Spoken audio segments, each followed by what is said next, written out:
కాదు విజయ్ సామాన్యమైన వాళ్ళకి కూడా చాలా మంది టికెట్ ఇచ్చారట, వాళ్ళ డ్రైవర్ వాళ్ళు అబ్బాయి కూడా టికెట్ ఇచ్చాడట, ఆయన ఘన విజయం చేశారు. ఇలాంటి చాలా మంది ఖచ్చితంగా ఒక కొత్త గాలి విజయ్, కొత్త గాలి. మీకు తెలియదు, మీరు గుర్తు చేసుకుంటే విజయ్ సినిమాలన్నీ వివాదాస్పదంగా ఉంటాయి. ఉదాహరణకు డిమానిటైజేషన్ మీద సినిమా తీసి ఒక పాట పెట్టి ఆ సన్నివేశం చాలా సంచలనం అయింది. ఇప్పుడు జననాయకంలో కూడా అటువంటివి ఉన్నాయనే దాంట్లో ఉన్నాయి. అన్న తంబై ఉన్న తంబై అని పెద్ద నినాదం మోగింది తమిళనాడు అంతా కూడా. అన్న తంబై ఉన్న తంబై, అన్నైనా నువ్వే తమ్ముడైనా నువ్వే అన్న పద్ధతిలో జనం కొంచెం మమైకమైనటువంటి పరిస్థితి ఉంది. రకరకాల పోస్టర్లు, సింబల్స్. జన్ జీ అనేదాన్ని ఆయన ఆకట్టుకున్నాడు. అంటే చాలామంది విశ్లేషకులు, పరిశీలకులు భావించింది ఏంటంటే జన్ జీ ఓట్లు ఆయన తీసుకుంటే అప్పుడు యాంటీ ఇన్కంబెన్సీ ఓట్లు చీలిపోతే అది డిఎంకేకి మేలు అవుతుంది అనుకున్నారు.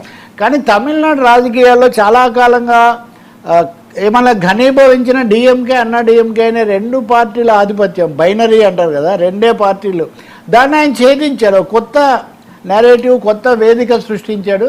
ఇది తప్పకుండా దక్షిణాది మొత్తానికి కూడా అంటే రెండే పార్టీలు, ఈ ఇద్దరు నాయకుల మధ్యలో వీళ్ళ మధ్యనే చూసుకోవాలన్న దానికి ఆయన గండి కొట్టాడు. తప్పకుండా ఇది ముఖ్యమైనదే.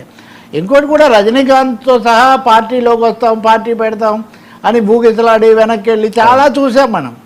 కానీ ఈయన అటువంటివి ఏం లేకుండా, ఇంకొకటి ఆ తొక్కిసలాడు తర్వాత పెద్ద సభలు పెట్టే అవకాశం లేకపోయినా కానీ ఆయన చేశారు. అంటే ఖచ్చితంగా ప్రజల్లో ఒక యాంటీ ఇన్కంబెన్సీ ఒకటి ఉంది. రెండవది ఆయన పట్ల ఆకర్షణ కూడా చాలా కాలం తర్వాత. ఉదాహరణకు అన్నాదురై తర్వాత తాత్కాలికంగా కరుణానిధి ఉన్నప్పటికీ ఎంజీఆర్ విడిపోగానే ఎంజీఆర్ని గెలిపించారు జనం. సో ఆల్సో తర్వాత కరుణానిధిని ఎంజీఆర్ పోగానే పెద్ద దిక్కని కరుణానిధిని ఒకసారి గెలిపించినప్పటికీ మళ్ళీ వెంటనే జయలలితని గెలిపించారు.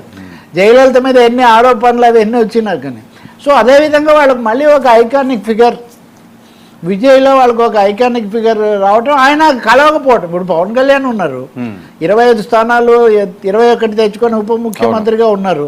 కానీ కూటమిలో ఉన్నారు కాబట్టి ఇవన్నీ అక్కడికి వెళ్ళాయి కదా. ఇప్పుడు వాళ్ళు కూడా కొంతమంది అది కూడా ఆలోచన రావచ్చు. ఇప్పుడు ఆయన కూడా అనే అంటారు కదా, ఇలాగ విజయ్ లాగా నిలబడి ఉంటే భిన్నంగా ఉండేది అది ఇది అని. ఇప్పుడు ఎన్టీఆర్ ఉన్నారు, ఎన్టీఆర్ అప్పుడు కమ్యూనిస్టులకు 50 స్థానాలు ఇస్తాను అని ఆయన ప్రతిపాదన పెట్టారు. వాళ్ళు ముఖ్యంగా పార్టీ ఎక్కువ స్థానాలు అడిగింది, పొత్తు కుదరలా, ఆయన ఒక్కరే వెళ్ళారు, ఆయన ఒక్కరే మెజార్టీతో గెలిచారు.